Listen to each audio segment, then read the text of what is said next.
In public space, there are two kinds of individuals. The first category belongs to perennial nice guys. They do their assigned due diligence and do not even believe in taking risks. These people are quite honest when it comes to implementation of certain orders. They sometimes go out of their comfort zone to execute an idea, but it is not the same as thinking out of the box. The second category of people is that of those who do not have much patience to tolerate politically correct lectures. Rather than burning midnight oil in trying to understand rules and regulations, these people would just get a brief snapshot of the existing norms and quickly start thinking towards finding quicker methods of solving the problem.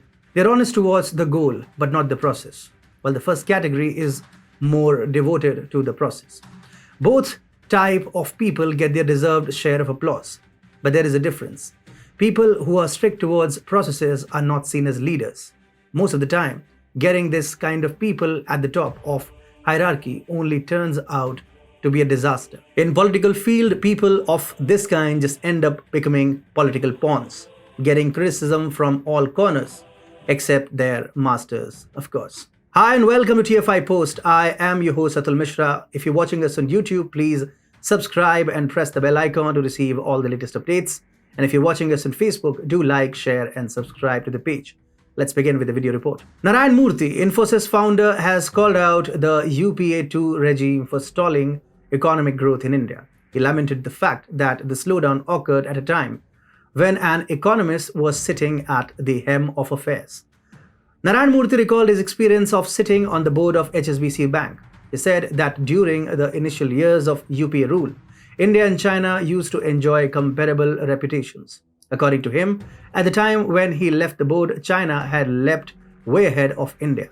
In Murthy's analysis, it happened due to delays by the Manmohan Singh government. Quote, but unfortunately, I don't know what happened afterwards. During Manmohan Singh's government was an extraordinary individual for whom I have tremendous respect. Somehow, India stalled. Decisions were not taken quickly.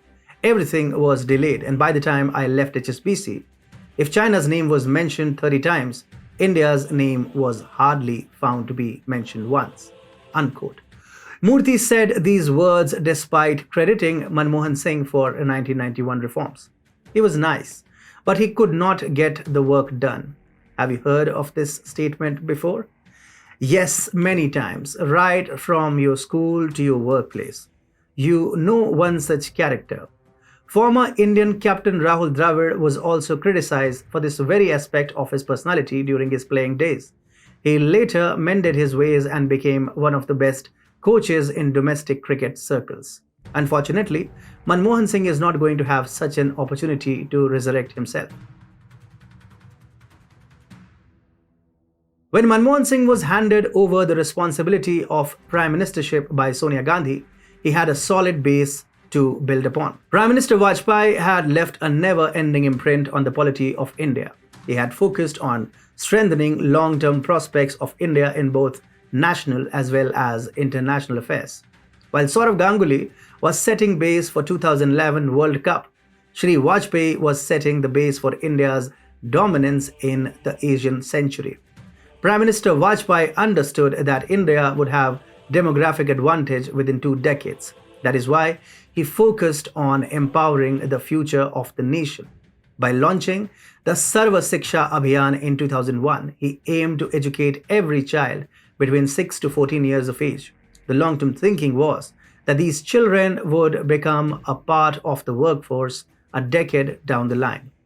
It was due to Vajpayeeji's emphasis on making education a fundamental right that Manmohan Singh government was able to achieve near universal education at the primary school level. One of the many factors influencing the accessibility of education in rural India is that of road network. Under the Pradhan Mantri Gram Sadak Yojana, Prime Minister Vajpayee aimed to provide all-weather road connectivity to unconnected villages. PM Vajpayee was the only who could think of not burdening the states with financing the roads. This is why PMGSY is a centrally sponsored scheme. When Manmohan Singh came to power, he rightfully recognized that the initiative was too noble to ditch for political brownie points. Not only that, Singh also enhanced its budgetary allocations. Other road connectivity projects like Golden Quadrilateral, which connects four metros, Kolkata, Chennai, Delhi, and Mumbai, were also left untampered by the Manmohan administration. Despite so much spending on the central government's part, the Vajpayee government managed to not let the government accounts go haywire. It was done by privatizing irrelevant government companies like VSNL, Balco, and Indian Petrochemicals Corporation Limited. The Vajpayee government was so confident about its fiscal discipline that the Prime Minister introduced the Fiscal Responsibility Act to bring down fiscal deficit. Manmohan Singh did not tinker with any of these policies. He, in fact, strengthened a lot of them. It was only on the back of the groundwork done by Vajpayee government that the UPA-1 was able to enjoy healthy economic growth, with its highest growth rate being 8.06%. India's burgeoning economy during UPA-1 brought superpowers on its side as well. Manmohan Singh's political acumen was much credited for the India-US nuclear deal. Things only went south from there. UPA-2 was one of the worst nightmares ever faced by Indians in their realization as politically independent individuals. It was so bad that only emergency-era government of Indira Gandhi could topple it in terms of poor performance index. But when you look at it from the developmental aspect, the government which imposed the emergency had one positive aspect about it. If it wanted, it could impose pro-industry policies, and very few would have spoken against it. This aspect was missing from the UPA-2 government. They faced the problem lying on the other end of the spectrum. They just could not implement their policies. Neither the industry nor the common people trusted them. And why would they? It was a badly formed coalition facing roadblocks at each and every step. A policy paralysis had sent negative sentiments to every section of the population eager towards development. Scams after scams had dented investors' confidence towards investing in India. Scams such as 2G, Augusta Westland helicopter, Scorpene submarine, Commonwealth Games, and coal scams kept the government machinery busy in building a political firewall for the party. And many of these scams' chief accused were those closely connected with power corridors in Delhi. One of them was a minister named A. Raja. He was arrested for his hand in a $25 billion 2G scam. The unearthing of the scam ended up in cancellation of 122 licenses awarded to different companies. The scam ended up undoing most of the gains made by Shri Atal Bihari Vajpayee's initiative of the new telecom policy. Ministers had lost the trust of the masses, and industrial bodies were not sure who was in charge. It won't be wrong to say that during the UPA-2 era, the media and courts were more trusted than the elected government. Coalition compulsions leading to not so strict political actions on the guilty politicians further dented that meager amount of confidence. The problem was further exacerbated by the after effects of the global financial crisis in 2008. The profligate spending had ensured that the fiscal deficit was not in a healthy state, leading to decline in sentiments about India's economic prospects. The trust factor between state and private sector was down the abyss. Confusion prevailed over the government's policies around basic factors of economic growth like land, infrastructure, mining, and power. Delayed approvals led to stalling of projects. This further dented investors' confidence, leading to a vicious cycle of policy paralysis. In that circumstance, only political maturity could have saved the UPA-2 government, but it seemed as if the Manmohan government had given up on any hope of political and economic revival. They did not even try to take the opposition on board for issues such as FDI in multi-brand retail, introduction of new tax regime, and many other such issues. No wonder businesses started to pull their support from the regime. They had seen that a weak man is not the answer. A person who could take everyone on board was needed. Additionally, this person was required to have a proven record of not delaying developmental projects due to political compulsions. Prime Minister Modi, having more than 1 decade of experience as a pro-developmental chief minister, was the answer. Industrialists had seen how he dealt with anti-development elements in the state. People like Ratan Tata were beneficiaries of PM Modi's quick decision-making ability way back in 2008. Soon the advertisement spread through word of mouth, and other than a few industrialists who could only sustain by hobnobbing with power circles, most big industrialists lent their support to Prime Minister Modi. When Prime Minister Modi became the Pradhan Sevak, they were not disappointed at all. And why would they? Look at their main concerns and how Prime Minister Modi solved it.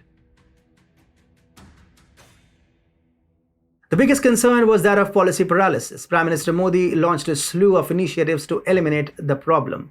In his cabinet, he kept workhorses like Arun Jaitley, Piyush Goyal, and Manohar Parrikar, who ensured the speedy implementations of the idea to change the sentiments in the banking industry.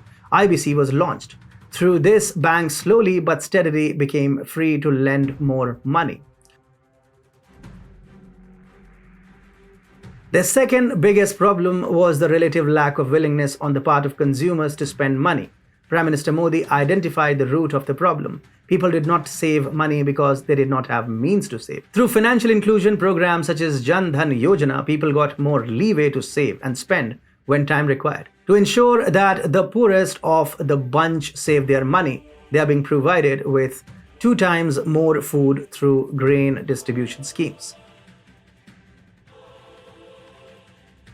The third problem was that of feeder services to big industries. When big factories were installed at a remote setting, they had to spend a lot on ensuring the supply of spare parts and other minute components.